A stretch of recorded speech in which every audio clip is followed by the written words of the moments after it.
चाहते हैं तो ये 100% आपको क्लास देखना होगी, यानी कि शुरू से लेकर अंत तक आपको देखना होगी, क्योंकि इसमें मैंने 20 सवाल लिए हैं सबसे पहले हिंदी के, उसके बाद 20 सवाल लिए हैं सामान्य ज्ञान के जैसे आपके एग्जाम में आएंगे, उसके बाद रीजनिंग के क्वेश्चंस देखेंगे और मैथ के क्वेश्चंस देखेंगे। तो साथियों, रण क्षेत्र में अगर आप कूद पड़े हैं तो इस रण क्षेत्र को जीतने की पूरी कोशिश करिए और अंत तक लड़िए, यानी कि इस मॉडल पेपर के मैथ रीजनिंग तक के सभी कॉन्सेप्ट को देखिए, उसको समझिए, क्योंकि एग्जाम में इससे बाहर आपका साथियों कुछ नहीं आएगा। तो क्लास आपकी शुरू हो चुकी है। हिंदी के 20 सवाल साथियों लिए हैं, कम से कम आपका टारगेट रोज रहना चाहिए वो 20 में से 15 प्रश्न आपको बिल्कुल सही करना है। हिंदी की अगर बात करें, देखिए मुहावरे के लिए उपयुक्त सार्थक शब्द आपको बताने, यानी कि टका सा जवाब देना, इसका मतलब क्या होता है साथियों? इसका मतलब होता है बहाना करना नहीं, हिचकना नहीं, साफ इनकार कर देना। कहते नहीं भाई टका सा जवाब दे दिया उसने तो, यानी कि उसने तो साफ इनकार कर दिया। उसके बाद देखिए निम्नलिखित मुहावरे के लिए उपयुक्त सार्थक शब्द बताइए, यानी कि बहती गंगा में हाथ धोना, इसका मतलब क्या होता है मुझे बताइए। तो अगर बात करें साथियों अवसर का फायदा उठाना, अपमान सहन करना नहीं साथियों, अवसर का फायदा उठाना ही बहती गंगा में हाथ धोने का अर्थ है। साथियों मैंने आपके लिए पता टॉपिक वाइज क्वेश्चन लिए, जैसे कि मैंने 2 क्वेश्चन ले लिए यहाँ पर आपके लिए मुहावरे से संबंधित। उसके बाद साथियों अगर बात करते हैं पर्यायवाची से संबंधित 2-3 क्वेश्चन देखेंगे, विलोम शब्द से संबंधित 2-3 क्वेश्चन देखेंगे, ठीक है ना, वाक्यांश से संबंधित 2-3 क्वेश्चन देखेंगे। ऐसे साथियों मैंने यहाँ पर क्वेश्चन आपके लिए है पूरे 20, यानी कि सभी टॉपिक को टच करते हुए साथियों ये क्लास निकलेगी। देखिए बिना स्वार्थ के कार्य करने वाले को अगर एक शब्द में आपसे पूछूं तो आप क्या बताएंगे? आप निस्वार्थ बताएंगे। निस्वार्थ उसे कहा जाता है जो बिना किसी स्वार्थ के काम करता है। उसके बाद देखिए वाक्यांश और उसके लिए एक शब्द का इनमें से कौन सा युग्म अशुद्ध है, यानी कि गलत है। देखिए लाभ पाने की इच्छा क्या लिप्सा कहलाई जाती है? मैं कहूंगा हाँ। जो किसी से जीता ना जा सके उसे क्या अजय कहा जाता है? मैं कहूंगा हाँ। नाप तौलकर खर्च करने वाले को क्या मितभाषी कहा जाता है? साथियों मैं कहूंगा नहीं। 7 दिन का समूह क्या सप्ताह कहा जाता है? मैं कहूंगा साथियों हाँ। तो यहाँ पर आपका पहला, दूसरा और चौथा बिल्कुल सही है, लेकिन गलत की अगर बात करते हैं, गलत कौन सा है साथियों? ऑप्शन नंबर सी वाला अशुद्ध गलत है, क्योंकि मितभाषी नहीं साथियों उसको कहा जाता है। उसको साथियों क्या कहा जाता है? मितव्ययी कहा, यानी कि जो नाप तौल कर खर्च करता है उसको मितव्ययी कहा जाता है। अगले नंबर का सवाल है रेखांकित शब्द समूह के लिए सार्थक उपयुक्त विकल्प को आपको चुने, यानी कि आकाश में इतने तारे हैं कि गिने ना जा सके, यानी कि जो गिना ना जा सके उसको एक शब्द में साथियों आपको बताने, क्या उसको क्या कहेंगे साथियों? गणनीय कहेंगे। गणनीय तो नहीं कह सकते, असंख्य भी नहीं कह सकते, हाँ अनगिनत जरूर कह सकते हैं, यानी कि जो गिना ना जा सके उसको अनगिनत कहा जाएगा। आंसर आपका जिनका भी सी है मैं कहूंगा बिल्कुल करेक्ट है। अगला सवाल है साथियों अशुद्ध शब्द की पहचान कीजिए। अब साथियों आपको बताना है कि कौन सा शब्द शुद्ध है, कौन सा शब्द शुद्ध है। इस टाइप के क्वेश्चन आप लोग देखेंगे। साथियों अगर आपने इस वीडियो को अभी तक लाइक नहीं किया तो इस वीडियो को साथियों जरूर लाइक कर दीजिए, और चैनल पर अगर आप लोग नए हैं और चैनल को अभी तक आपने सब्सक्राइब नहीं किया तो इस चैनल को साथियों जरूर सब्सक्राइब कर दीजिए, क्योंकि अभी साथियों आपके पास समय है। आप अभी अपना होश संभाल लीजिए, क्योंकि आप अगर वाकई में चाहते हैं इस बार सिलेक्शन लेना, क्योंकि समय आपके पास भरपूर है, और इस भरपूर समय में क्या आपको पढ़ाना है, कैसे आपको पढ़ाना है साथियों, किस समय क्या चीज आपको पढ़ाना है, ये मैं बखूब अच्छे से जानता हूं। तो साथियों मैं आपको डेली एक पेपर दूंगा एसएससी जीडी 2025 के लिए। मोस्ट इंपॉर्टेंट वो पेपर होगा। उस पेपर को अगर आप साथियों शुरू से लेकर अंत तक देते हैं, अपनी परीक्षा तक देखते हैं, तो मुझे ऐसा लगता है कि दुनिया का कोई एग्जामिनर बैठ जाए आपकी परीक्षा बनाने के लिए।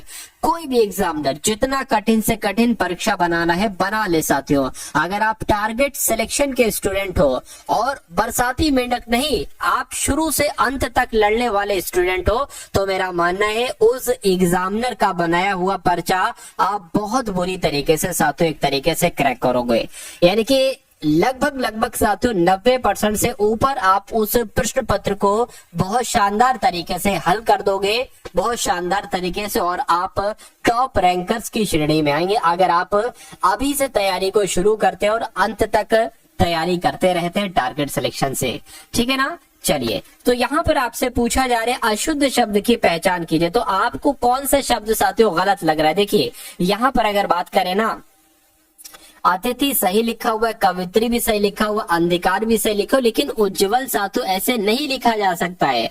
मैं कैसे बताता हूँ साथियों, 2 बार जा आता है और दोनों बार साथियों आधा आधा जा आता है, तो यहाँ पर साथियों आधा जा बनेगा। क्या बनेगा? आधा जा बनेगा। यहाँ पर आपका आधा जा बन जाएगा और ये बिल्कुल शुद्ध शब्द हो जाएगा उज्जवल। तो मैं कहूंगा आंसर आपका जो जाएगा वो ऑप्शन नंबर ए के साथ जाएगा। अगला सवाल है कि निम्नलिखित में से शुद्ध वर्तनी वाला शब्द बताइए। तो किस शब्द की वर्तनी बिल्कुल सही है मुझे बताइए। अभिनेत की अभिनेता तो ऐसे नहीं लिखेंगे, ये भी नहीं साथियों। अभिनेता कैसे लिखा जाता है? जैसे ऑप्शन नंबर सी में है, तो जिनका आंसर यहाँ पर सी मैं कहूंगा बिल्कुल करेक्ट है। शुद्ध वर्तनी बताइए, यानी कि कौन सा शब्द आपको बिल्कुल सही लग रहा है। तो मैं कहूंगा लालसा नहीं होता, लालसा होता है। शोणित कैसे लिखा जाता है? जैसे आपका ऑप्शन नंबर बी में लिखा हुआ है, तो जिनका आंसर यहाँ पर बी है बिल्कुल करेक्ट है। अगला सवाल देखिए, बहुत तेजी के साथ आपको उत्तर बताना है, क्योंकि आपके एग्जाम में जो 20 सवाल आएंगे हिंदी के, उनको आपको 5 से 6 मिनट में निपटाना है। क्योंकि जब आप हिंदी के 5 से 6 मिनट में सभी प्रश्नों को निपटाओगे तो माना जा सकता है कि समय आपके पास भरपूर होगा। और अगर समय आपके पास भरपूर है तो 100% आप रीजनिंग करके आओगे, 100% आप मैथ करके आओगे। लेकिन अगर आप शुरू का ही समय हिंदी में पूरा व्यर्थ कर देंगे 10, 12, 15 मिनट, तो फिर आपको आगे बहुत दिक्कत पड़ेगी। रीजनिंग को घबराहट आपके पास हो जाएगी कि अरे भाई अब तो इतना कम समय बचा है, कैसे रीजनिंग के सभी सवाल करेंगे, कैसे करेंगे मैथ के सवाल। तो आपको हिंदी को बहुत सुपर फास्ट तरीके से क्रैक करना है, उड़ाना है। देखिए शुद्ध वर्तनी वाला शब्द इसमें से आपको बताना है कौन सा। देखिए अगर यहाँ पर हम लोग साथियों बात करते हैं शुद्ध वर्तनी वाला, देखिए आविष्कार ऐसे थोड़ी ना लिखा जाता है। कैसे लिखा जाता है? आविष्कार कैसे लिखा जाता है? जैसे साथियों ऑप्शन नंबर बी में लिखा हुआ है ऐसे लिखा जाता है आविष्कार। अगला सवाल देखिए, इसमें शुद्ध वर्तनी वाला शब्द बताइए। देखिए ऐसे भी नहीं लिखा जाता, ये भी नहीं, ये भी नहीं। मैं कहूंगा जैसे आपका ऑप्शन नंबर ए में लिखा हुआ है तात्कालिक ऐसे लिखा जाता है, तो जिनका आंसर यहाँ पर ए है मैं कहूंगा बिल्कुल करेक्ट है। अगला सवाल है कि वर्तनी की दृष्टि से शुद्ध वाक्य का आपको चयन करना है, बताइए राइट आंसर आपका क्या होगा। देखिए शुद्ध वाक्य बताइए, काम पूरा कर डालो नहीं तो जुर्माना होगा, इसमें दिक्कत है। इस समय सर्दी है, सर्दी गलत लिखा इसलिए कोट पहन लो, गलत है। दोष तुम्हारा है, ये भी गलत है साथियों। वक्त निकल जाता है पर बात याद रह जाती, ये वाक्य बिल्कुल सही, यानी कि इसमें कोई दिक्कत कोई अशुद्धि नहीं है। अब नहीं है तो यही आपका सही जवाब है। अगला सवाल है शुद्ध वाक्य का साथियों आपको चयन करना है। यहाँ पर अगर बात करें, उन लोगों की मनोवृत्ति ठीक नहीं लगती, ये शुद्ध वाक्य है। या खुदा की कसम गजब हो गई, गलत है। इस लड़की का चाल ठीक नहीं है, गलत है। यहाँ की हवा पानी बहुत खराब है, गलत है। मैं कहूंगा जो आपका शुद्ध वाक्य है वो कौन सा है, वो ऑप्शन नंबर ए वाला है और यही आपका राइट आंसर है। अगला सवाल देखिए कि निम्नलिखित वाक्यों में से कौन सा अशुद्ध वाक्य है, बताइए। देखिए अशुद्ध वाक्य की अगर यहाँ पर हम लोग बात करते हैं, अशुद्ध वाक्य अगर बात करें, उन्होंने अफवाह फैलाई, ये तो सही लग रहा है। शर्मा जी बुलाए हैं, शर्मा जी बुलाए हैं, शर्मा जी ने बुलाया है, ऐसे तो हो सकता था। मुझे मत मारो, ये भी सही है। बुराई से बचो, ये भी सही है। मैं कहूंगा अशुद्ध वाक्य कौन सा है, ऑप्शन नंबर बी वाला है और यही आपका राइट आंसर है। इतना आलस्यता ठीक नहीं होगा, इतना आलस्यता ठीक नहीं है। इस वाक्य का शुद्ध रूप आपसे पूछा जा रहा है साथियों, क्या हो सकता है बताइए। देखिए इतना आलस्यता थोड़ी ना होता है, इतना आलस्य ठीक नहीं है, ये होगा। ये भी गलत है, देखिए ऐसे और ऐसे भी नहीं लिखा जाता है। और इतनी आलस्य ठीक नहीं है, ठीक, ये भी गलत है। मैं कहूंगा ऑप्शन नंबर ए वाला आपका बिल्कुल सही जवाब हो जाएगा, यानी कि इतना आलस्य ठीक नहीं है, ये होना चाहिए था। अगला सवाल देखिए साथियों, अब आपको खाली जगह में शब्द भरना है। देखिए जैसा आपका पेपर आता है पिछली साल, यानी कि पिछले साल तो नहीं कह सकते, इस साल ही पेपर हुआ था एसएससी जीडी का, तो जैसा इस बार आपका पेपर पूछा गया था डिट्टो वही पैटर्न उसी टाइप के साथियों क्वेश्चंस पर आधारित ये क्लास आप लोग यहाँ पर देख रहे हैं। देखिए वैद्य जी अब डॉट डॉट डॉट देखकर इलाज करते, क्या देखकर इलाज करते? नारी देखकर इलाज करते नहीं, नाड़ी देखकर, नीर देखकर, नीर देखकर। देखिए नाड़ी होना चाहिए, नाड़ी है साथियों, यानी कि वैद्य जी जो है ना ये नाड़ी देखकर इलाज करते हैं। आंसर जिनका भी यहाँ पर ऑप्शन नंबर बी के साथ है मैं कहूंगा बिल्कुल करेक्ट है। अगला सवाल देखिए साथियों, अनुसंधान। अब यहाँ पर आपको बताना अनुसंधान की अगर बात करते हैं, अनुसंधान किसे कहा जाता है? द्वारा। अनुसंधान द्वारा खोज का अर्थ होता है नहीं, खोज का अनर्थ ये भी नहीं, अनुसंधान का अर्थ खोज होता है, ये आपका बिल्कुल सही हो जाए। यानी कि अनुसंधान का अर्थ खोज बहुज होता है, ये आपका बिल्कुल सही जवाब है। अगला सवाल देखिए, शाम मीरा ने खिलौना लाया, ये गलत हो जाएगा। शाम मीरा का खिलौना लाया, ये भी गलत है, ये भी गलत है। शाम मीरा के लिए खिलौने लाया, ये आपका बिल्कुल सही हो जाएगा, सही हो जाएगा, तो यही आपका सही जवाब है। अगला सवाल देखिए, भगवान दिवाकर जीवनदायी है, रेखांकित शब्द के उचित पर्यायवाची शब्द का चयन कीजिए। यानी कि दिवाकर का आपसे पर्यायवाची पूछा जा रहा है, तो दिवाकर का पर्यायवाची शशि अब्ज नयन नहीं होता है, क्या होता है साथियों? सूर्य होता है, सूर्य होता है, तो यही आपका राइट आंसर हो जाएगा। इनमें से कौन सा जल का पर्यायवाची? देखिए जल की पर्यायवाची की अगर बात करें, अम्बुधि कहते नहीं, नीरज भी नहीं, वारिज भी नहीं साथियों, नीर कहा जाता है। क्या कहा जाता है? जल को नीर कहा जाता है। आंसर जिनका भी डी मैं कहूंगा बिल्कुल करेक्ट है। अगला सवाल है आपके स्क्रीन पर, गंगा नदी भारत देश में हजारों लोगों की जीवनदायिनी है, निम्नलिखित में से कौन सा शब्द गंगा का पर्यायवाची नहीं है? बताइए।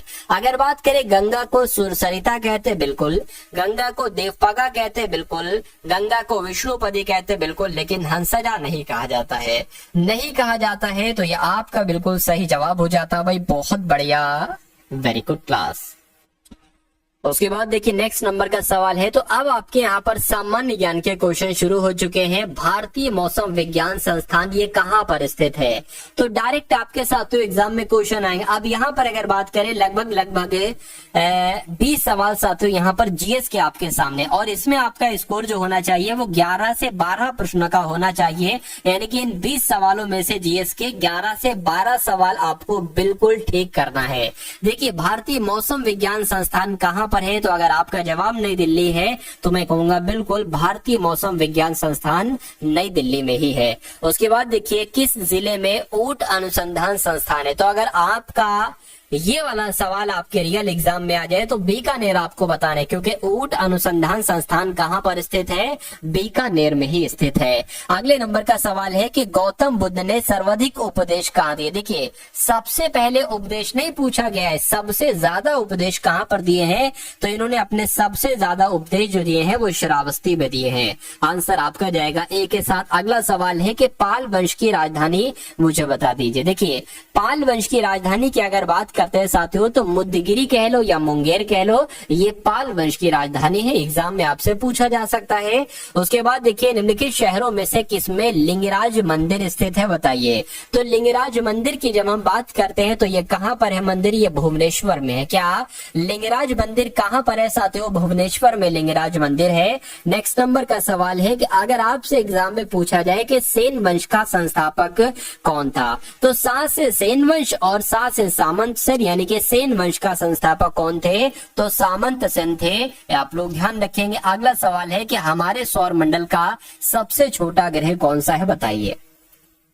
तो हमारे सौर मंडल का सबसे छोटा ग्रह तो बुध ग्रह। कौन सा ग्रह सबसे छोटा ग्रह? बुध ग्रह। आंसर जिनका भी ए है बिल्कुल करेक्ट है। अगला सवाल है कि एक धूमकेतु की पूंछ किस दिशा में होती है? तो अगर आपसे ये सवाल पूछा जाए साथियों किस दिशा में होती है, तो सूर्य से दूर होती है, ये आप लोग ध्यान रखेंगे, ठीक है ना। अगले नंबर का सवाल है आपके स्क्रीन पर कि निम्नलिखित में से कौन से ग्रह का रंग नारंगी है और उस पर सफेद धारियां हैं? मुझे बताइए। तो किस ग्रह की बात चल रही है साथियों? बृहस्पति ग्रह की बात चल रही है। आप लोग को मालूम होना चाहिए बृहस्पति ग्रह का रंग नारंगी होता है और इस पर सफेद धारियां होती हैं। नेक्स्ट नंबर का सवाल है कि किस ग्रह का नाम किसी रोमन देवी के नाम पर रखा गया? तो किस ग्रह का नाम साथियों? शुक्र ग्रह की अगर बात करते हैं ना, शुक्र ग्रह का नाम साथियों रोमन देवी के नाम पर रखा गया है। अगला सवाल है कि निम्नलिखित में से कौन विश्व का सबसे ऊंचा ज्वालामुखी पर्वत है? तो किस पर्वत की बात चल रही है साथियों? Mount Cotopaxi. आप लोग ध्यान रखें, क्यों? क्योंकि विश्व का सबसे ऊंचा ज्वालामुखी पर्वत जो है साथियों वो कोटोपैक्सी ही है। ये बात आपको मालूम होना चाहिए।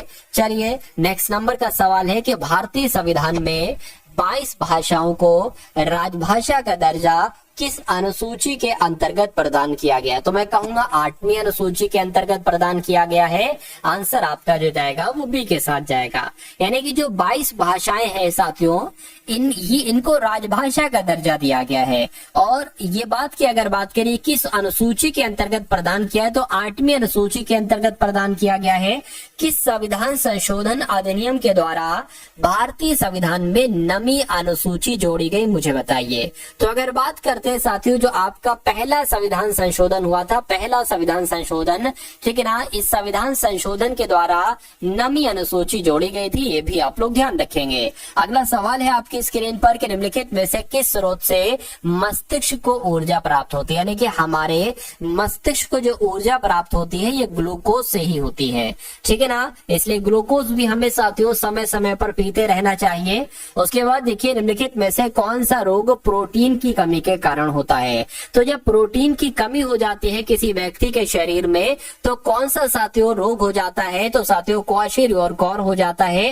ये आप लोग ध्यान रखेंगे, आंसर आपका जाएगा ऑप्शन नंबर डी के साथ, यानी कि प्रोटीन की अगर कमी हो गई तो ये समझ लीजिए क्वाशीरियोरकोर रोग हो सकता है। अब देखिए कहीं ये हर जगह अगर बात करें ना, मैंने देखा है साथियों कहीं कहीं पर क्वाशीरियोरकोर लिखा होता है, कहीं पर क्या लिखा हुआ, मतलब कुल मिला के ये ऑप्शन अगर आप 2 बार पढ़ लेंगे तो थोड़ा सा अगर चेंज करके भी नाम आ जाएगा, ऑप्शन आ जाएगा, तो आप गलत करके नहीं आओगे, आप सही करके आओगे। उसके बाद देखिए साथियों किसने नई दिल्ली में प्रथम नीति निर्माता फोरम का शुभारंभ किया है, तो 5 क्वेश्चन आप लोग देख लेंगे साथियों करंट अफेयर के।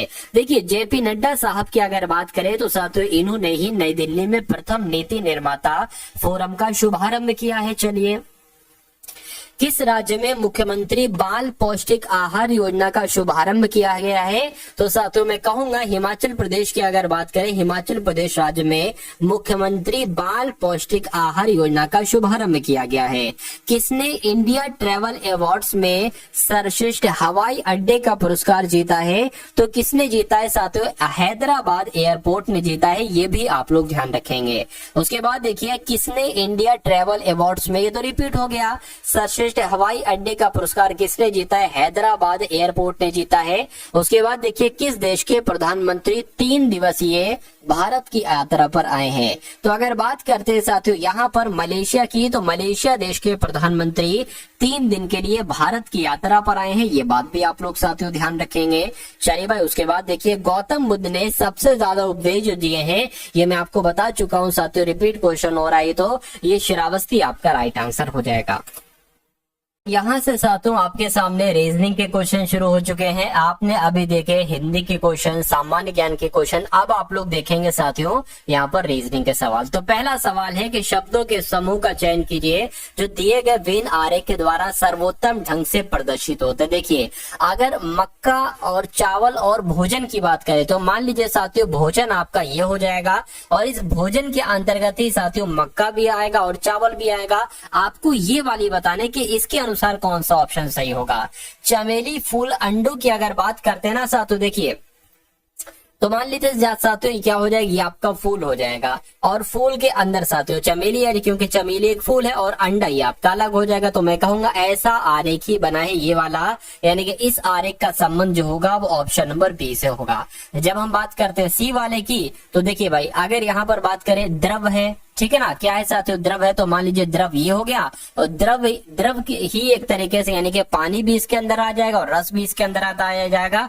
गुलाब की अगर बात करें तो मान लीजिए गुलाब है, कुमुदिनी भी एक गुलाब है, फूल भी एक गुलाब है, तो मैं कह सकता हूं कि यहाँ पर आंसर आपका जाएगा ऑप्शन नंबर बी के साथ। नेक्स्ट नंबर का सवाल है, ये क्वेश्चन उम्मीद करता हूँ आपके समझ में आ गया है, ठीक है ना। यानी कि देखिए इसके लिए जो आरेख बन रहा है वो ये वाला बन रहा है, और इसके लिए जो आरेख बन रहा है वो भी ये वाला बन रहा है, और इसके लिए जो बन रहा है साथियों वो ये वाला बन रहा है, लेकिन ऑप्शन नंबर बी के लिए जो आरेख बन रहा है वो ये वाला बन रहा है। उम्मीद करता हूं अब आपकी समझ में आ चुका होगा। उसके बाद देखिए नेक्स्ट नंबर का सवाल है आपकी स्क्रीन पर कि दी गई शीट को मोड़कर एक घन बनाया जाता है।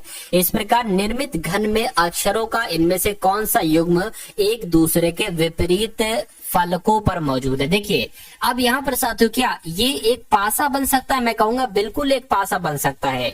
अगर आपसे सवाल ये पूछ लिया जाता कि आई का विपरीत क्या होगा, तो आई का विपरीत पता क्या होता, एक छोड़ो ये, ठीक है ना। अरे भाई आई का विपरीत क्या हो जाएगा, एस हो जाएगा, यानी कि आई का विपरीत एस हो जाएगा, आई का विपरीत एस हो जाएगा। क्यू का विपरीत अगर पूछता तो साथियों यू बताते, क्यू का विपरीत पूछता तो साथियों यू बताते, क्यू का यू लिखना चाहिए, एस क्यू लिख दिया, तो क्यू का विपरीत क्या हो जाएगा, यू हो जाएगा। और पता आई पी का विपरीत क्या हो जाएगा, आर हो जाएगा, पी का विपरीत क्या हो जाएगा, आर हो जाएगा, यानी कि आर का विपरीत पी, यू का विपरीत क्यू, एस का विपरीत आई। तो अब आपसे पूछा जा रहा है कौन सा इसमें से सही है, क्या एस और आर विपरीत पर है?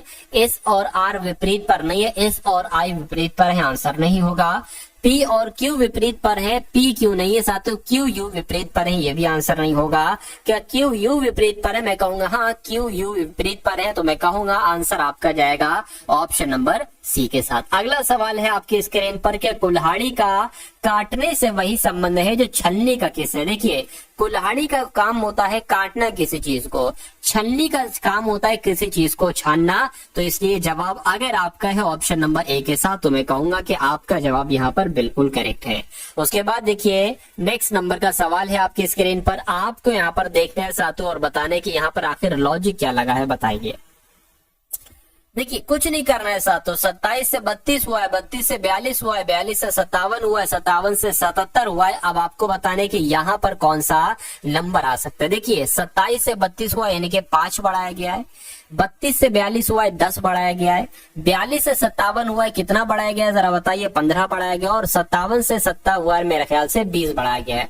तो अब 77 में 25 बढ़ाया जाएगा, 77 और 25 कितना होता है, बस इतनी सी बात आपको मालूम होना चाहिए, कितना हो जाएगा 102 हो जाएगा। तो यहाँ पर कौन सा नंबर आ जाएगा, 102 आ जाएगा।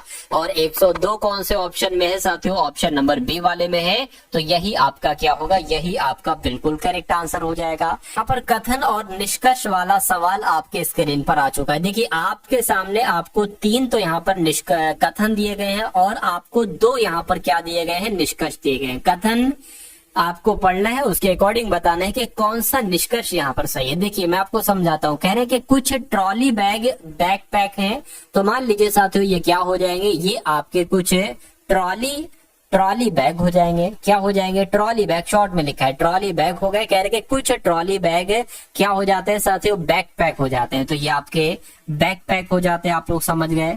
उसके बाद लिखा हुआ है कि कुछ बैकपैक सूटकेस है, यानी कि कुछ जो बैकपैक है वो क्या है, वो साथियों सूटकेस है, ठीक है। अब सभी सूटकेस बैग है, क्या कहा जा रहा है, सभी सूटकेस क्या हो जाएंगे साथियों, सभी सूटकेस क्या हो जाएंगे, बैग हो जाएंगे। ये बात आपको समझ में आ गई, आगे बिल्कुल। अब निष्कर्ष को पढ़िए, कह रहे हैं कि कम से कम कुछ बैकपैक बैग हैं, कम से कम कुछ बैकपैक, कहाँ लिखा हुआ ये, कम से कम कुछ बैकपैक कम से कम कुछ बैकपैक बैग है, बिल्कुल सा। तो इतने बैकपैक जो है ना बैग है, ये बिल्कुल सही है। कह रहे हैं कि कुछ बैग सूटकेस हैं, कुछ बैग सूटकेस हैं, तो ये भी बिल्कुल सही है, बिल्कुल कुछ बैग सूटकेस हैं, तो ये भी आपका सही है। यानी कि मैं कह सकता हूं कि 1 और 2 आपका निष्कर्ष जो है वो अनुसरण करता है, यानी कि आपका सही हो जाएगा। उसके बाद देखिए नेक्स्ट नंबर का सवाल है आपके स्क्रीन पर, इसको क्या करें, जूम कर दे, देखिए साथियों।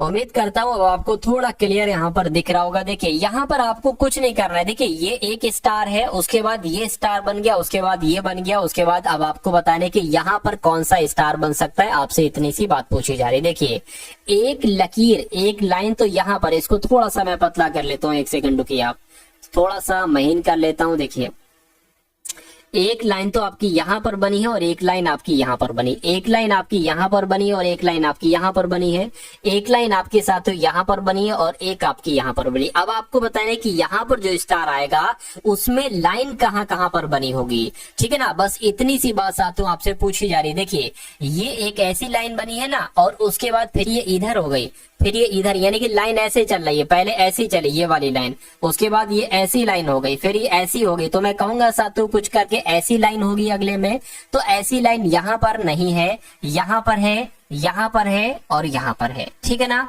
ये बाहर वाली, अब अंदर वाली लाइन देखिए, एक लाइन ऐसे है, उसके बाद ये ऐसे हो गई, उसके बाद यानी देखिए एक लाइन ऐसे है, उसके बाद ये ऐसे हो गई, फिर ऐसे हो गई, तो फिर कैसे हो जाएगी, ऐसे करके हो जाएगी, क्योंकि ये घड़ी की दिशा में, घड़ी की विपरीत दिशा में चल रही है, ठीक है ना। तो मैं कहूंगा ऐसी लाइन कहां पर बनी है, ये वाली ऐसी लाइन यहाँ पर नहीं, यहाँ पर नहीं, यहाँ पर नहीं, यहाँ पर बनी है, यानी कि आंसर आपका जो जाएगा वो ऑप्शन नंबर ए के साथ जाएगा। उसके बाद देखिए अगले नंबर का सवाल है आपकी स्क्रीन पर। देखिए इस सवाल की अगर बात करें, क्या करना है, कुछ नहीं करना है, ये आपका लिखा हुआ EMPHASIS लिखा। अगर इसको दर्पण में देखते हैं तो ये कैसा दिखाई देता है, बस इतनी सी बात आपसे यहाँ पर पूछी जा रही है। देखिए अगर बात करें, जो सबसे अंत वाला लेटर होता है वो सबसे पहले आ जाता है, और जो सबसे पहला वाला होता है वो सबसे अंत में चला जाता है, ठीक है ना। मान लीजिए साथियों ए लिखा हुआ है, तो ए जैसा दर्पण में लिखा है वैसे लिखा है, लेकिन ऐसे बी लिखा हुआ है तो बी ऐसे नहीं लिखेगा, बी कुछ ऐसे करके साथियों बनेगा। तो इतनी बात साथियों आपको समझ में आ गई, बिल्कुल समझ में आ गई। अब यहाँ पर अगर बात करें, देखिए इस ऐसे बनाए ना, तो इस आपका ऐसे बन जाएगा, आई आपका ऐसा ही रहेगा, इस फिर से आपका ऐसा बन जाएगा, ए जैसा वैसे ही रहेगा, एच जैसा वैसे ही रहेगा, पी की अगर बात करें मुंह बाएं तरफ हो जाएगा, एम जैसा वैसे रहेगा, ई का मुंह भी साथियों बाएं तरफ हो जाएगा। तो ऐसा कहां पर है, मैं कह सकता हूं ऐसा तो ऑप्शन नंबर ए में है। तो ए आपका क्या होगा, ए आपका बिल्कुल करेक्ट आंसर हो जाएगा भाई। बहुत बढ़िया, वेरी गुड क्लास। चलिए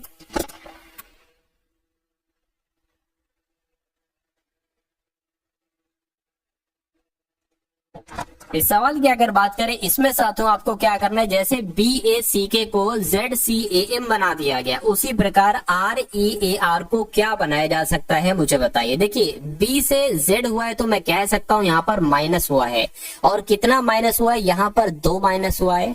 अब ये A से कितना हुआ है, C हुआ, यानी कि यहाँ पर +2 हुआ है। ये C से A हुआ है, कितना -2 हुआ है। K से M हुआ है साथियों, +2 हुआ है। तो क्या लफड़ा चल रहा है, -2 +2 -2 +2, तो यहाँ पर भी -2 होगा, -2 होगा तो P आ जाएगा, +2 होगा तो G आ जाएगा, -2 होगा कितना आ जाएगा साथियों, एक तरीके से Y आ जाएगा, और +2 होगा कितना आ जाएगा, T आ जाएगा। तो अगर यहाँ पर बात करते हैं PGYT कहाँ पर लिखा हुआ है, ऑप्शन नंबर C में लिखा हुआ है, तो ये आपका बिल्कुल करेक्ट आंसर है। उसके बाद देखिए नेक्स्ट नंबर का सवाल है आपकी स्क्रीन पर, देखिए और मुझे बताइए आपका सही जवाब क्या होगा। साथियों अभी हम लोग यहाँ पर मैथ के सवाल भी देखेंगे, ठीक है ना, पूरे 10 टॉप लेवल के कॉन्सेप्ट देखेंगे मैथ के क्वेश्चंस को। तो अभी तो आपकी रीजनिंग चल रही है, ठीक है ना, अब मैथ चलेगी। चलिए यहाँ पर अगर बात करें, देखिए आपको बताने, आपको 4 ऑप्शन दिए जाएंगे और कहा जाएगा कि इसमें से सबसे असंगत ऑप्शन कौन सा है, या कह सकते हैं सबसे विषम ऑप्शन कौन सा है, या कह सकते हैं सबसे भिन्न कौन सा है, या कह सकते हैं सबसे अलग ऑप्शन कौन सा है। यानी कि 3 ऑप्शन तो ऐसे होंगे जिसमें एक लॉजिक लग रहा होगा, एक रूल लग रहा होगा, लेकिन एक ऐसा ऑप्शन होगा, मैं कहूंगा जहां पर एक अलग रूल लग रहा होगा। तो इसकी अगर बात करें, देखिए एम जो होता है वो 13 पर होता है, डी 4 पर होता है, एन 14 पर होता है, के 11 पर होता है। इसकी अगर बात करें, एस 19 पर होता है, एफ 6 पर होता है, जे 10 पर होता है, एच 8 पर होता है। जी की अगर बात करें तो 7 पर, बी 2 पर, टी 20 पर होता है, एम 13 पर होता है। और यहाँ पर अगर बात करें, जे 10 पर होता है, एल 12 पर होता है, ओ साथियों 15 पर होता है, और सी आपका ये 3 पर होता है। ऐसा तो नहीं इसको साथियों जोड़ने पर हमें कुछ प्राप्त हो जाए, तो एक बार जोड़कर भी देख लेते हैं। 14 11 25 हो जाएगा, 25 और 4 आपका कितना हो जाएगा, 29 हो जाएगा, 29 और 3 कितना हो जाएगा, 29 और 3 आपका 32 हो जाएगा, और 10 42 हो जाएगा, तो यहाँ पर 42 आ जाएगा। इतनी बात आपको समझ में आ गई, कहीं समझ में आ गई। यहाँ पर अगर बात करें, इसको जोड़े, 19 6 25 हो जाएगा, 25 35 हो जाएगा, ये आपका 43 हो जाएगा, ठीक है ना। देखिए अगर यहाँ पर अगर बात करें, 20 और 10 30 और 3 33 34 35 35 और 7 7 तो 42 हो जाएगा। इसकी अगर बात करें तो कितना हो जाएगा साथियों, यहाँ पर अगर बात करें 25 तो 27 हो जाएगा, 37 हो जाएगा, ठीक है ना। एक सेकेंड, ये आपका कितना हो गया, देखिए 15 और 3 18 हो गया, 18 और आपका ये 12 कितना हो जाएगा, 20 हो जाएगा, ठीक है ना। तो उसके ये तो साथियों 40 के आसपास आ रहा है, 40 आ रहा है, 42 नहीं आ रहा है। ऐसा तो नहीं साथियों, ये क्यू है। अगर इसको क्यू हम कर दें, क्या इसको अगर हम क्यू कर दें तो 17 हो जाएगा, यानी कि फिर आपका 42 हो जाएगा। तो मैं कह सकता हूं जो यहाँ पर रूल लगा है वही रूल यहाँ पर लगा है, वही रूल यहाँ पर लगा है, लेकिन ये वाला अलग हो जाएगा। तो ये आपका सही जवाब हो जाएगा।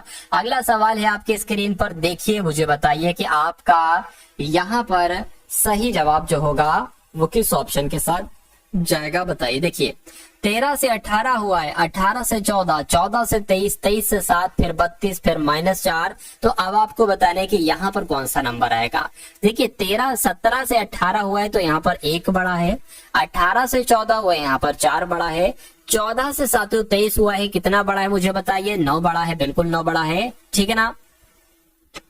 अब यहां पर अगर बात करें 23 से 7 हो गया, तो यहां पर तो घट रहा है, ठीक है। अब देखिए यहाँ, अच्छा यहाँ पर बड़ा है, ठीक है ना, तो प्लस लगा दिया। यहाँ पर घटा है तो माइनस लगा दिया, यहाँ पर बड़ा है तो प्लस लगा दिया। अब यहाँ पर घटा है, और कितना साथियों घटा है? मैं कहूंगा 16 घटा है, ठीक है ना। अब यहाँ पर बड़ा है, कितना बड़ा है साथियों? मैं कह सकता हूँ साथियों लगभग यहाँ पर 25 बड़ा है, तो 25 यहाँ पर आ जाएगा, ठीक है। अब यहाँ पर कितना घटा है साथियों? यहाँ पर जो घटा है वो 36 घटा है, क्योंकि प्लस का 32 तो घटेगा, ये -4 आ गया, तो फिर -4 और उसमें करना पड़ेगा, तो -36 घटा है। अब आप इसको देखकर एक चीज आपको नजर आ रही होगी, ये 2 का स्क्वायर है, ये 2 का स्क्वायर है, ये 3 का स्क्वायर, ये 4 का स्क्वायर, 5 का स्क्वायर, ये 6 का स्क्वायर, तो यहाँ पर 7 का स्क्वायर आ जाएगा, यानी कि 49 यहाँ पर आ जाएगा प्लस का। तो -4 में जब आप 49 जोड़ोगे तो कितना आ जाएगा साथियों? 45 आ जाएगा, 45 आ जाएगा, तो 45 आपका साथियों बिल्कुल सही जवाब हो जाएगा, प्लस का 45 आएगा। तो जिनका आंसर यहाँ पर डी मैं कहूंगा बिल्कुल करेक्ट है। नेक्स्ट नंबर का सवाल है आपके स्क्रीन पर, देखिए और मुझे बताइए। कुछ नहीं साथियों, लेटर सीरीज वाला आपका सवाल है, देखिए और बताइए राइट आंसर क्या होगा। NX है, उसके बाद LZ है, उसके बाद JB है। अब आपको बताने कि यहाँ पर 2 लेटर कौन से आएंगे, उसके बाद डबल F आना चाहिए और फिर DH आना चाहिए। देखिए ये होता है 14 पर और ये होता है आपका 24 पर, ठीक है ना। ये 12 पर होता है, ये 26 पर होता है, J 10 पर होता है, B 2 पर होता है, F 6 पर होता है, F 6 पर होता है, D 4 पर होता है, H 8 पर होता है। तो यहाँ पर आपको बताना है सातों कैसे क्या हो सकता है, बताइए। देखिए यहाँ पर अगर बात करें, ये 14 से 12 हुआ है, 2 घटा है, 12 से 10 हुआ है, 2 घट, तो यहाँ पर 2 घटेगा साथियों, क्या आ जाएगा? यहाँ पर 8 आ जाएगा, यानी कि यहाँ पर H आ जाएगा, और H कहाँ पर है? एक यहाँ पर है, एक यहाँ पर है। 24 से 26 हुआ है, 2 बड़ा है, और फिर 26 Z पर होता है, Z के बाद A आ जाएगा, B यानी कि 2 बड़ा है, तो यहाँ पर 2 बढ़ाएंगे, D आ जाएगा, यानी कि HD आपका साथियों बिल्कुल सही जवाब हो जाएगा। सही जवाब होगा तो यही आपका बिल्कुल करेक्ट आंसर हो जाता भाई। बहुत बढ़िया, वेरी गुड क्लास। उसके बाद देखिए साथियों, अगले नंबर का सवाल है, यहाँ पर 20वें नंबर का सवाल है, लिखा हुआ एक कक्षा परीक्षा में 35 छात्रों के अंकों का औसत कितना है साथियों? 46 है। तो क्या कहा गया है? देखिए जो जो कहा जा रहा है वो करते जाइए। सवाल एक बार हम लोग पढ़ लेंगे। बाद में ये पाया गया कि 2 स्थानों पर 23 को 33 पढ़ा गया है और एक स्थान पर 36 को 30 पढ़ा गया है। तो कक्षा के छात्रों के अंकों का वास्तविक औसत आपसे पूछा जा रहा है। देखिए ये कॉन्सेप्ट अगर आपके एग्जाम में आ जाता है तो मैं कह सकता हूँ लाखों लाख बच्चा इस सवाल को नहीं कर पाएगा, लेकिन अगर आप इस सवाल को पढ़ चुके हो, आपने कॉन्सेप्ट दे रखा है, तो मेरा मानना है कि आप इस सवाल को बहुत आसानी से कर जाओगे। और वो सवाल जो लाखों लाख बच्चे छोड़कर चले आते हैं या जो गलत कर देते हैं और आप उनको कर देते हो, तो ये समझ लीजिए आप उनसे बहुत आगे निकाल जाते हो और आप उनको बहुत बुरी तरीके से पछाड़ देते हो। तो जो आगे निकलता है सिलेक्शन उन्हीं का होता है। इतने तो साथियों समझदार आप है। देखिए इस सवाल की अगर बात करें, एक कक्षा परीक्षा में 35 छात्रों के अंकों का औसत कितना है? 46 है। यानी कि कितने छात्र हैं? अगर 35 छात्र हैं और इन 35 छात्रों का कहा जा रहा है कि औसत कितना है? 46 है। तो अगर मैं कहूं साथियों इन 35 छात्रों के कुल अंकों का योग कितना होगा, तो इसके लिए हमें 46 की गुणा 35 से कराना होगी। क्या 46 की गुणा 35 से साथियों करा लीजिए। देख लीजिए 6 पंजे आपका 30 हो जाएगा, ठीक है। 5 चौक आपका 20 और 3 आपका 23 हो जाएगा, और 18 3 छंग 18 हो गया, 4 3 12 और 1 आपका 13 हो जाएगा। 0 आ गया, 11 आ गया, 6 आ गया, 1 आ गया। यानी कि मैं कह सकता हूं कि 35 छात्रों का जो कुल मिला के अंकों का योग बनता है, जोड़ बनता है, वो 1610 बनता है। अच्छा यहाँ पर अब पता हुआ क्या है साथियों? देखिए 1610 तो ये योगफल है, लेकिन इसमें कहा गया है कि ये पाया गया है कि 2 स्थानों पर ये पाया गया है। देखिए कि 23 को 33 पढ़ा गया था, यानी कि वास्तविक अंक जो था इसमें 23 जोड़ना था, लेकिन गलती से 33 जोड़ दिया, यानी कि 10 एक्स्ट्रा जोड़ दिया। तो 10 माइनस करो, 10 एक्स्ट्रा जोड़ा था ना, 10 माइनस करो तो कितना आ जाएगा? 1600 आ जाएगा। उसके बाद कह रहे कि एक और स्थान पर 36 होना था, लेकिन उसको 30 पढ़ा गया, ठीक है ना। 36 होना था 30 पढ़ा गया, यानी कि 6 कम पढ़ा गया, उसको 6 कम जोड़ा गया, तो इसमें साथियों 6 आप लोग क्या कर लीजिए, जोड़ लीजिए, तो आपका क्या हो जाएगा साथियों, 1606 हो जाएगा। तो अब योगफल कितना निकला है, 1606 निकला है। तो कह रहे कि छात्रों का अंकों का वास्तविक औसत क्या होगा, छात्र तो जितने थे उतने ही रहेंगे, 35 छात्र थे तो 35 छात्र ही रहेंगे। अब साथियों इसको आपको क्या करना है, कैलकुलेट करके साथियों इसको आपको एक तरीके से कट करना है और आंसर आपको यहाँ पर बता देना है। चलिए अब इसकी अगर बात करें साथियों, हम लोग इसको कैलकुलेट कर लेते हैं। 1606 की भाग साथियों किससे कराना है, 35 से कराना है। देखिए 35 दूना कितने हो जाएगा, 70 हो जाएगा, ठीक है ना, और 70 हो जाएगा, और 35 दूना 70, 35 चौक कितना हो जाएगा साथियों, 70 140, तो 35 चौक आपका कितना हो गया, 140 हो गया, ठीक है ना। उसके बाद अब इसमें से कितना बचेगा, 20 बचेगा, 6 ये 6 था, 6 उतर गया। अब इसको साथियों कैलकुलेट कीजिए, 35 दूना कितना हो जाएगा आपका, 70 हो जाएगा, 35 चौक कितना हो जाएगा, 35 पंजे कर लो, ठीक है, 35 पंजे की अगर बात करें, 5 पंजे 25 हो जाएगा, 5 3 15 17, यानी कि 175 हो जाएगा, ठीक है, 175, ये क्या हो गया, 35 पंजे 175 हो गया आपको। और यहाँ पर आपका कितना बच रहा है साथियों, 1 बच रहा है, यहाँ पर 3 बच रहा है। अब तो 35 साथियों बड़ा पड़ रहा है, तो अब एक काम करो, पॉइंट लगाओ यहाँ पर, ठीक है ना, और यहाँ पर साथियों 0 लगा लो। तो अब ये लगभग कितना एक तरीके से साथियों हो जाएगा, देख लेते एक बार, ये एक कुछ नहीं है, ठीक है। अच्छा इसको थोड़ा सा जगह चाहिए ना, तो इसलिए इसको हटा दो, इसलिए इसको क्या कर दो, इसलिए इसको साथियों हटा दो। अब अगर बात करें, देखिए 35 की 10 से कराएंगे तो 350 हो जाएगा। 35 की जरा साथियों किससे, 8 से करा के देखो, 35 की 8 से करा के देखो, 8 पंजे 40 हो जाएगा, 8 तिया 24 और साथियों ये 28 हो जाएगा, ठीक है ना। अब क्योंकि इसमें अगर जोड़ेंगे तो वो 315 आ जाएगा, तो मैं कह सकता हूं, देखिए यहां पर लिख देता हूं 45.8, ठीक है ना। तो 35 अट्ठे कितना हो जाएगा, 280 हो जाएगा, ठीक है। इसमें से कितना बचेगा साथियों, 30 बचेगा।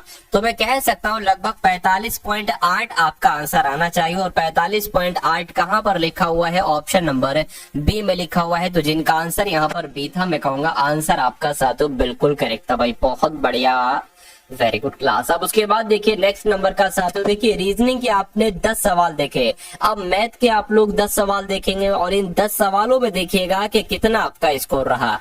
यहाँ पर अगर बात करें, कह रहे कि एक दुकानदार ने जीन्स के मूल्य को 1250 रुपए से घटाकर 1150 रुपए कर दिया, यानी कि जीन्स का मूल्य 1250 था, 1150 कर दिया, ठीक है ना। दुकानदार द्वारा दी जाने वाली छूट कितनी, देखिए उसने 100 कम किया, अरे भाई 1250 से 1150 किया, 100 कम किया, तो इसको छूट को प्रतिशत में बदलना है, नीचे क्या आ जाएगा साथियों, 100 कम किया है, किससे कम किया, 1150 से थोड़ी ना, 1250 से कम किया है, तो नीचे 1250 आएगा।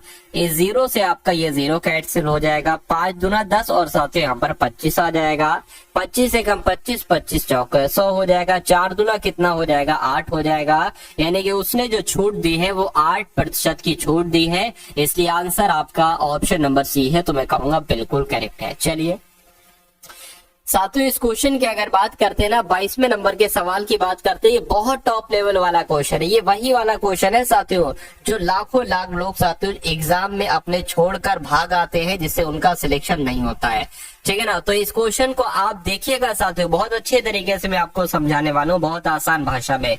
कह रहे कि संख्याओं का औसत 58। अच्छा यहाँ पर एक चीज जोड़ लेंगे, 19। यहाँ पर किस चीज की कमी है, यहाँ पर जो कमी है ना साथियों वो 19 की कमी है।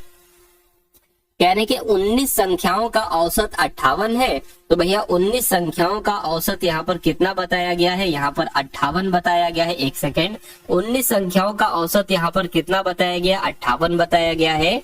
तो कह रहे कि प्रथम 12 संख्याओं का जो औसत बनता है वो 63.6 बनता है, और अंतिम 8 संख्याओं का औसत जो बनता है वो 55.1 बनता है। कह रहे कि अगर आरंभ से 12वीं संख्या निकाल दी जाए तो शेष संख्याओं का औसत होगा। ये बिल्कुल एग्जाम ओरिएंटेड क्वेश्चन, और मेरा मानना है कि डिक्टो आपका ये सवाल आपके एग्जाम में आएगा, तो बहुत अच्छे तरीके से आपको देखना है। सबसे पहले अगर हम बात करें कि 19 संख्याओं का औसत 58 है, तो मैं कह सकता हूं कि 19 संख्याओं का कुल मिला के योगफल कितना है।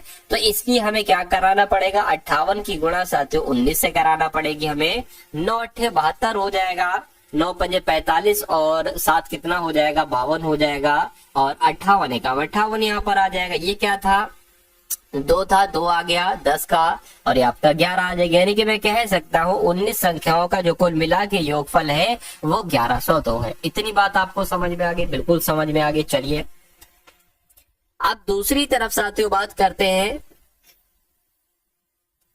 ठीक है ना। दूसरी तरफ साथियों यहाँ पर अगर हम लोग बात करें कि अब यहाँ पर साथियों क्या आना चाहिए, अब वो भी आप लोग देख लीजिए। अब यहाँ पर कहा जा रहा है कि 12 संख्याओं का औसत जो है वो 12 संख्याओं का औसत कितना है, 63.6 है। तो मैं कह सकता हूँ कि 12 संख्याओं का औसत जो बताया गया है, अब 19 संख्याओं में से ये 12वीं संख्या 12 संख्या है, ठीक है ना। कितना है, 63.6 है। तो एक काम करा लो, अगर हमें ये मालूम पड़ जाए कि 12 संख्याओं का कुल मिला के योग कितना होगा तो बहुत अच्छी बात रहेगी। तो 63.6 की गुणा 12 से करा लो, 6 दूना 12 आ जाएगा आपका, 6 आ जाएगा, और एक आपका 7 आ जाएगा, 6 दूना 12 आपका आ जाएगा, और यहाँ पर 636 पूरा आ जाएगा। इसको जोड़ लीजिए साथियों, ठीक है ना। इसको जोड़ेंगे तो आपका कितना आ जाएगा, ये आ जाएगा। 1 नंबर के बाद पॉइंट था, 1 नंबर के बाद पॉइंट आ गया। यानी कि अगर हम बात करें 763.2 जो बनेगा, 763.2 जो बनेगा, ये आपका क्या बनेगा, ये आपका साथियों 12 संख्याओं का योगफल बनेगा। उसके बाद कह रहे हैं कि अंतिम 8 संख्याओं का औसत जो है वो 55.1 है। देखिए 19 संख्याएं तो ये हो गई, अब इसी 19 संख्याओं में जो शुरू की 12 संख्याएं हैं उनका योगफल इतना है 763.2, लेकिन जो अंतिम 8 संख्या है इनका योगफल कितना बताया गया है, 55.1 बताया गया है। तो इनका अगर साथियों हम योगफल करने पर आए, थोड़ा सा हमें इरेजर की जगह की जरूरत पड़ेगी, तो इसको साथियों हम हटा देते हैं यहाँ से, क्योंकि अभी इसका साथियों कोई काम नहीं है, ठीक है। अब हमें ये पता चला मालूम करना है कि 8 संख्याओं का एक तरीके से क्या बन सकता है योगफल। देखिए 8 एकम 8, 8 पंजे 40 हो जाएगा, 8 पंजे 40, और आपका कितना हो जाएगा, 4408 हो जाएगा। तो यहाँ पर आपका साथियों क्या आ जाएगा, 4408 आ जाएगा, यानी कि 440.8 आ जाएगा यहाँ पर। यानी कि ये 8 संख्याओं का। अब पता आपको क्या करना है, देखिए ये आपका 1102 जो आया है ये पूरी किसकी संख्याओं का योग है, 19 संख्याओं का योग है, लेकिन ये 12 संख्याओं का योग और ये 8 संख्याओं का योग, अच्छा इनको जोड़ो तो 20 संख्याओं का योगफल आपको मिलेगा, ठीक है ना। तो 20 संख्याओं का योगफल आप जरा ज्ञात करो, यानी कि 440.8 और 763.2, इनको जोड़ो, जरा जोड़ने का काम करो, ठीक है। ये आपका 4 आ जाएगा, ये आपका 10 आ गया, ठीक है ना, और 10 आ गया, ये आपका साथियों कितना हो जाएगा, 8 4 12 हो जाएगा। यानी कि मैं कह सकता हूँ 1204, क्या मैं कह सकता हूँ 1204 जो बनेगा ये 20 संख्याओं का योगफल बनेगा। अब ये है 1104, ये 19 संख्याओं का योगफल है। यानी कि मैं कह सकता हूँ जो एक संख्या इसमें है जो एक्स्ट्रा बताई जा रही है वो कितनी है साथियों, वो 100 है। वो सॉरी 100 नहीं है, वो 102 है। वो कितनी है साथियों, वो यहाँ पर आपकी 102 हो जाएगी। चलिए वो आपकी 102 हो गई, इतनी बात आपको समझ में आ गई, ठीक है। तो वो 12वीं संख्या कौन सी हो गई, 102 12वीं संख्या हो गई। अब सवाल देखिए क्या पूछा जा रहा है कि कह रहे हैं कि यदि आरंभ से 12वीं संख्या निकाल दी जाए, यानी कि ये जो 1102 है ना, इसमें से ये 12वीं संख्या निकाल दी जाए, 102 साथियों निकाल दिया जाए तो कितना बचेगा। तो कह रहे तो शेष संख्याओं का औसत कितना होगा। अच्छा ये वाली संख्या निकालने के बाद कितना बचेगा, 1000 बचेगा। तो हमें थोड़ी सी जगह चाहिए होगी, क्या चाहिए होगी साथियों, थोड़ी सी हमें यहाँ पर जगह चाहिए होगी, जगह हमें मिल गई है। तो ये अगर संख्या निकाल दे तो 1000 बचेगा। यानी कि आपसे पूछा, और संख्या भी तो एक कम हो गई ना, तो संख्या कितनी हो गई, 18 हो गई। तो यहाँ पर साथियों एक तरीके से 18 आ जाएगा। तो अब आपसे ये कहा जा रहा है साथियों कि अब इसका औसत निकालिए, इसको गुणा भाग करिए, इसको भाग आपको करना है, ठीक है ना, और कोई साथियों काम नहीं है।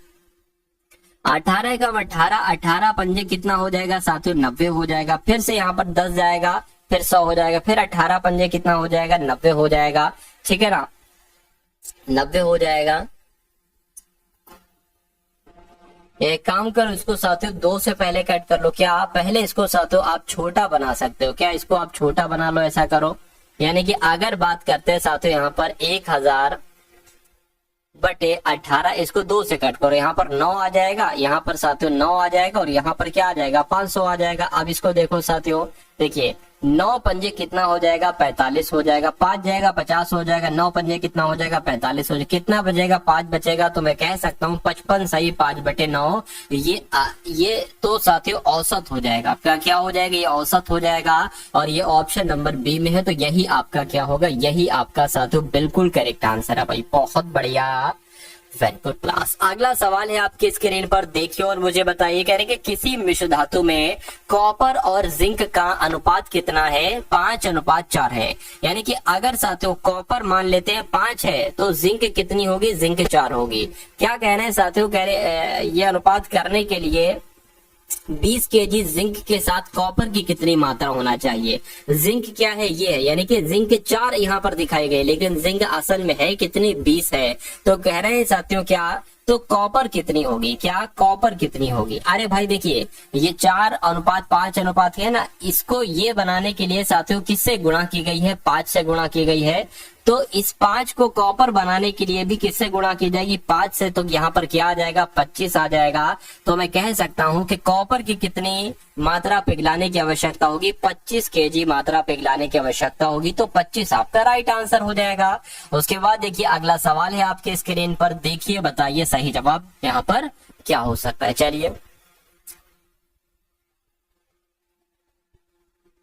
देखिए यहाँ पर क्या है, इनमें से समीकरण में x का मान आपसे पूछा जा रहा है। 45% ऑफ 360 ऐसे करके लिखा है। देखिए 45% लिखा है, इसका मतलब होता है 45/100। ऑफ लिखा हुआ इसका मतलब होता है गुणा। 360 लिखा हुआ 360 लिख दीजिए। 30% लिखा है यानी कि 30/100 हो जाएगा। ऑफ लिखा है गुणा लिख दीजिए। 400 लिखा है 400 लिख दीजिए। बराबर लिखा है बराबर लिख दीजिए। 25% लिखा है तो साथ में 25/100 हो गया। और ऑफ लिखा है तो गुणा, एक्स लिखा है तो एक्स लिख दीजिए। बस इतना सा काम करना है। अब देखिए इस जीरो से ये जीरो आपका कैंसिल हो जाएगा। 5 दूना 10 हो जाएगा। 5 नीम आपका 45 हो जाएगा। 2 से ये कट होगा, यहाँ पर 18 आ जाएगा। कितना आ जाएगा साथियों, 18 आ जाएगा।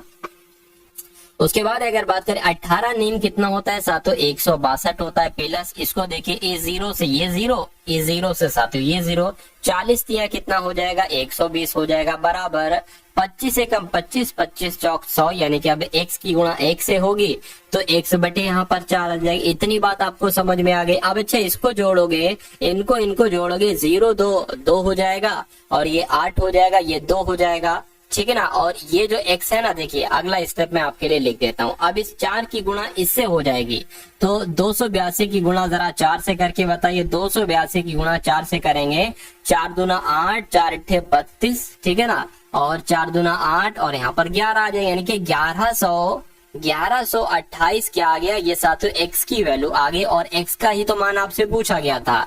तो 1128 जिनका आंसर है, मैं कहूंगा आपका आंसर यहाँ पर बिल्कुल करेक्ट है भाई। बहुत बढ़िया, very good class. Next number का सवाल है आपकी स्क्रीन पर, देखिए बताइए सही जवाब यहाँ पर क्या हो सकता है।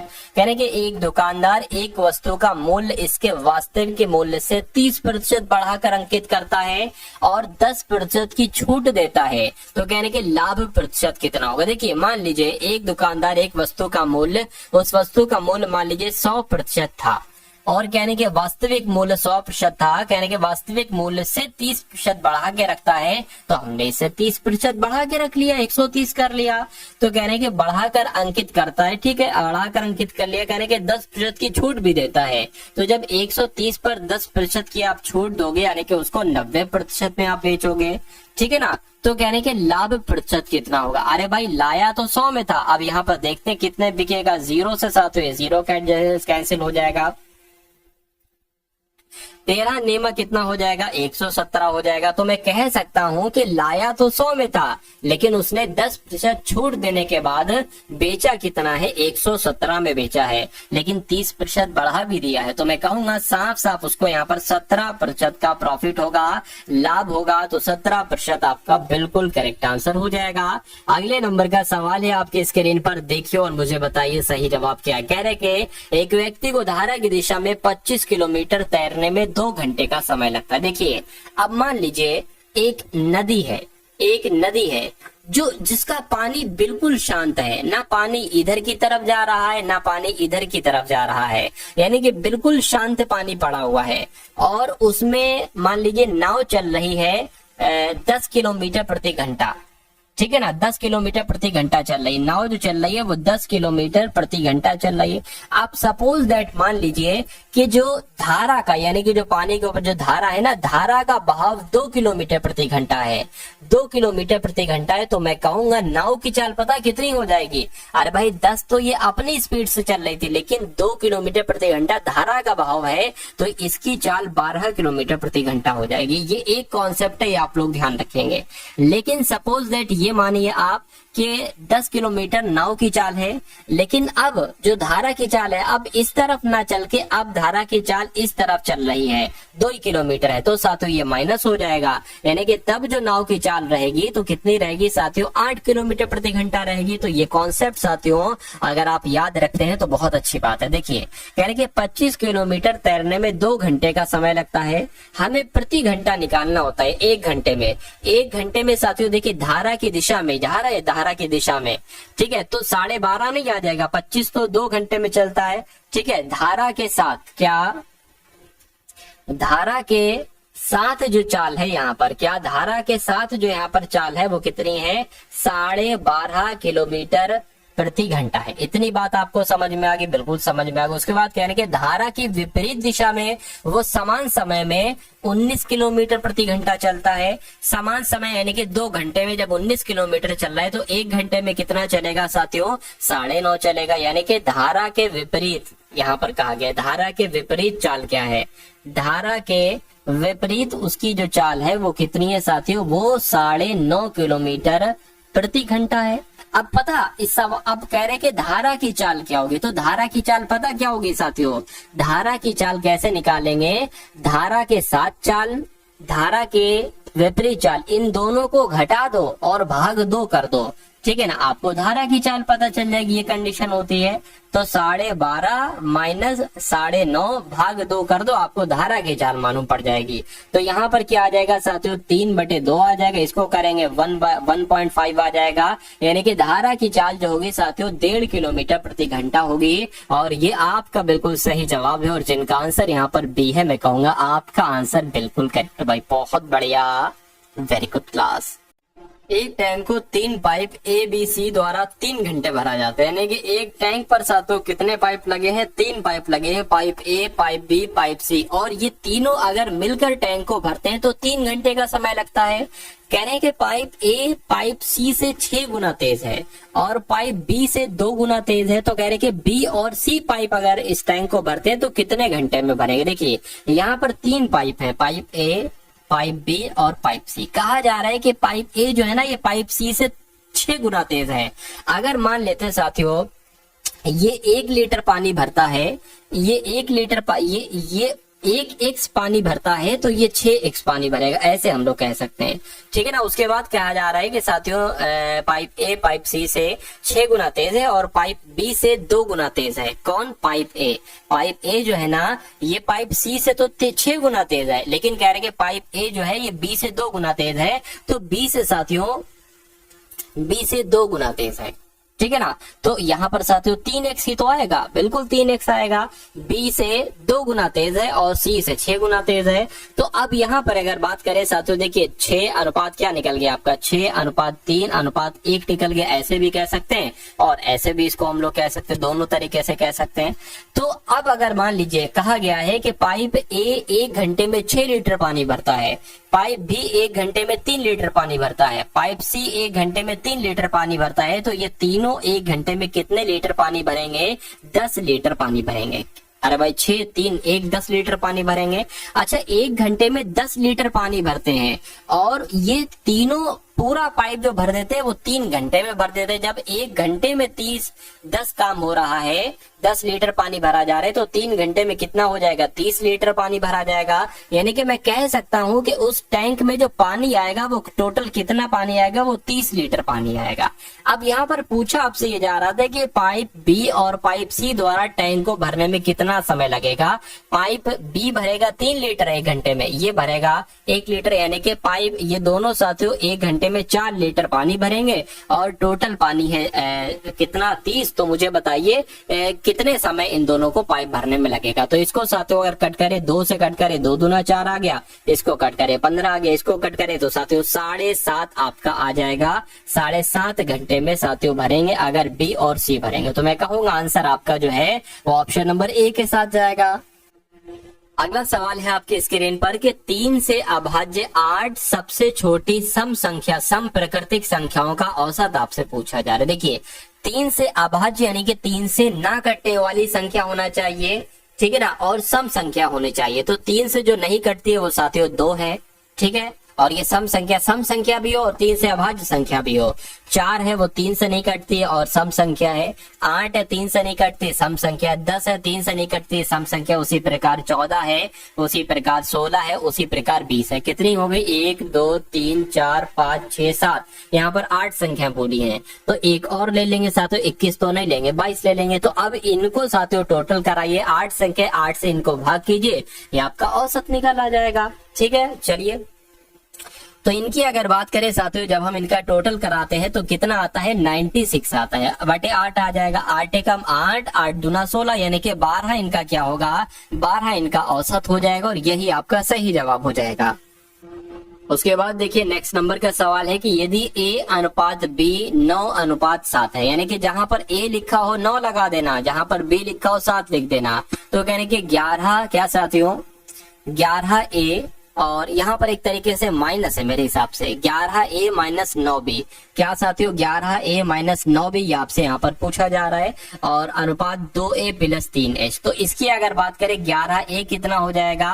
ये तो 99 हो जाएगा, 11A 99, और माइनस 9B कितना हो जाएगा? 9 गुणा 7 कितना हो जाएगा? 7 3 आपका 63 हो जाएगा। और अगर इसकी बात करें 2A कितना हो जाएगा? 9 दूना 18 हो जाएगा, प्लस 3H कितना हो जाएगा? 21 हो जाएगा। इसको कैलकुलेट करिए साथियों, कितना? 9 आ गया और ये आपका 39 हो गया। और इसकी अगर बात करें कितना बचेगा, इसमें से 63 घटाएं तो कितना बचेगा? ये 6 हो जाएगा आपका। और यहाँ पर कितना हो जाएगा? 36 हो जाएगा। कितना हो जाएगा साथियों? 36 हो जाएगा, बिल्कुल। अब इसको अगर कट 3 एकम 3, 3 दूना 6, अच्छा एक गुणा थोड़ी, नहीं तो अनुपात है, बीच में लिखा हुआ देखिए ये अनुपात है, तो ये अनुपात आएगा यहाँ पर। एक सेकेंड, यहाँ पर क्या आ जाएगा साथियों? अनुपात आ जाएगा, अनुपात आ जाएगा। यहाँ पर भी अनुपात है क्योंकि ये भी तो अनुपात है ना। तो 3 एकम 3, 3 दूना 6 और 3 एकम 3, 3 3 9, यानी कि दोनों का अनुपात जो आएगा वो 12:13 आएगा। 12:13 कहाँ पर लिखा हुआ है? ऑप्शन नंबर डी में लिखा हुआ।